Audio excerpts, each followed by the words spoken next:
சரி பனிக்காலம் வந்துச்சுன்னா ஒரு மாதிரி இதா இருக்கும் இல்லைங்களா? ஆமாம்மா. ஸ்கின்ல ஆமாம்மா. ட்ரையா இருக்க மாதிரி ரொம்ப அது மாதிரி இப்ப வருதுங்க மேம் சம்மர்ல. சரிங்கம்மா. இது வந்து பனிக்காலத்துல மட்டும் தான் அந்த ட்ரை ஆகணும் ஸ்கின்னுன்ட்டு இல்ல. சரிங்களா? சம்மர்லயுமே ட்ரை ஆகும். நல்லா தண்ணி குடிங்க. வாரத்துக்கு 2 நாள் வந்து எண்ணெய் தேய்ச்சு குளிங்க. சரிங்களா? அப்பயுமே வந்து இல்ல ட்ரை அண்ட் ஃப்ளேக்கியாவே இருக்கு. ஃபேஸ்ல மட்டும் தான் இருக்குன்னு சொல்றீங்க. சரிங்களா? அது வந்து நல்லா தண்ணி குடிங்க. டீஹைட்ரேஷன்னாலுமே வந்து ஸ்கின் வந்து ரொம்ப ட்ரை ஆக தான் செய்யும். சரிங்களா? நைட்ல வந்து நல்லா தேங்காய் எண்ணெய வந்து கையில போட்டு கையிலேயே நல்லா தேய்ச்சு சூடு பண்ணிக்கோங்க. இந்த சூடு போதும். அடுப்புல வச்சுலாம் நீங்க சூடு பண்ணணும்னு இல்ல.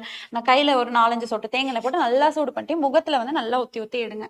ஊத்தி எடுத்துட்டு தூங்கிடுங்க. நல்லா தண்ணி குடிங்க. வாரத்துக்கு 2 நாள் வந்து நல்லெண்ணெய் தேய்ச்சு தலை குளிக்கிறது ரொம்ப ரொம்ப அவசியமான ஒரு விஷயம். டெய்லி மோர் குடிங்க, இளநீ குடிங்க, ஜூஸ் குடிங்க.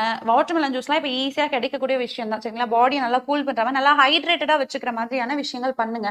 அது பண்ணிட்டு வாங்க ஒரு 2 வாரம் பண்ணுங்க. பண்ணிட்டும் அதே மாதிரி இருக்குன்னா சேலம்ல நம்ம மருத்துவமனையோட கிளை இருக்கு. நீங்க மருத்துவரை போய் நேர்ல கன்சல்ட் பண்ணலாம்.